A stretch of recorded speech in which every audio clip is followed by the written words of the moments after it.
News সত্যের পাশে সময়ের। इस ईद खरीदारी कीजिए हम जैक कलेक्शन से और पाएं लकी ड्रॉ कूपन जीतने का सुनहरा मौका।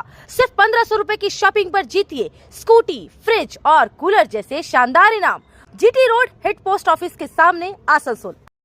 न्यूज সত্যের পাশে সময়ের। আসানসোল পৌর নিগমের লিগ্যাল অ্যাডভাইজার মাধব ব্যানার্জির শরীর অসুস্থ থাকার কারণে তার মৃত্যু হয় বুধবার রাত্রে। বৃহস্পতিবার আসানসোল পৌর নিগমে আশুতোষ হলে মেয়র বিধান উপাধ্যায়ের উপস্থিতিতে স্বর্গীয় মাধব ব্যানার্জিকে শ্রদ্ধাঞ্জলি জানানো হয়। এদিন মেয়র ছাড়াও এখানে উপস্থিত ছিলেন chairman Amarnath Chatterjee, deputy mayor Asimul Haque, MMIC Gurudas Chatterjee, Asansol পৌর নিগমের কমিশনার সহ বিভিন্ন কর্মচারীরা। মাধব ব্যানার্জি আমাদের লিগ্যাল অ্যাডভাইজার ছিলেন, তিনি গতকাল আমাদের ছেড়ে চলে গেলেন। শোকবার্তা গভীর দুঃখের সঙ্গে জানাচ্ছি যে আসানসোল পৌর নিগমের আইনি পরামর্শদাতা শ্রী মাধব ব্যানার্জি গতকাল ইহলোক ত্যাগ করে পরলোক গমন করেছেন। তিনি খুব মিষ্টি স্বভাবের ছিলেন। তিনি দীর্ঘ 40 বছর ধরে আমাদের অফিসের সাথে যুক্ত ছিলেন। তার বিদেহী আত্মার শান্তি কামনা করছি এবং তার পরিবারের প্রতি গভীর সমবেদনা জানাচ্ছি। তার আত্মার শান্তি কামনায় 1 মিনিট নীরবতা পালন করে বেলা 2টোর সময় এমার্জেন্সি বিভাগ ছাড়া বড় অফিস সহ হেড অফিসে ছুটি ঘোষণা করা হলো। বিধান উপাধ্যায়, মহানগরী, আসানসোল পৌর নিগম। 1 মিনিট আমরা এবার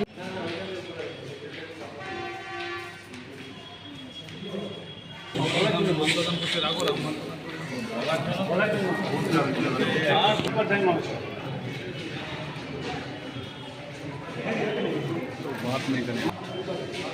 মাল্যদান করবেন ডেপুটি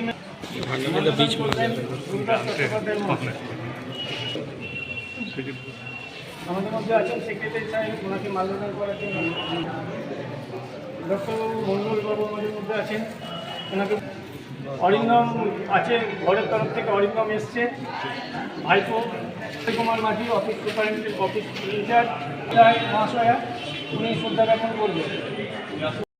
নিউজ সত্যের পাশে সময়ের। গ্রিন আসানসোল, ক্লিন আসানসোল, আপনাদের শহর আসানসোল। নিউজ সত্যের পাশে সময়ের। ওনাদের পরিবার আর 4 পুরুষ সঙ্গে আমাদের সঙ্গে যুক্ত রয়েছেন। ওনার বাবাও ছিলেন, উনিও ছিলেন এবং ওনার আমাদের দাদা বড়বাবু ছিলেন। আজকে ওনার ছেলে এখানে আছেন আমাদের সঙ্গে। তো মাধববাবু খুব স্বল্পভাষী লোক ছিলেন এবং দক্ষ লোক ছিলেন। আসানসোল কর্পোরেশন বিভিন্ন সময় বিভিন্ন রকমভাবে ভরসা করে এগিয়ে নিয়ে গেছেন এবং দক্ষতার সঙ্গে আমরা আইনি ব্যাপারটা আমরা কিন্তু ওনার উপর ভরসা করে নিশ্চিন্তে থাকতে পারতাম।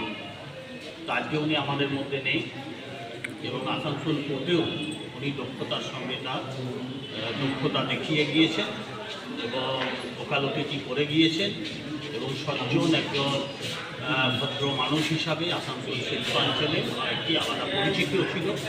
সেই পরিচিতির গৌরব ওনার বাড়ির লোকেরা নিশ্চয়ই গ্রহণ করবে এবং ভগবানের কাছে প্রার্থনা করি ওনার বাড়ির লোকজনকে সেই শক্তি যেন ভগবান দেয়, যেন এই শোক তারা বহন করতে পারে।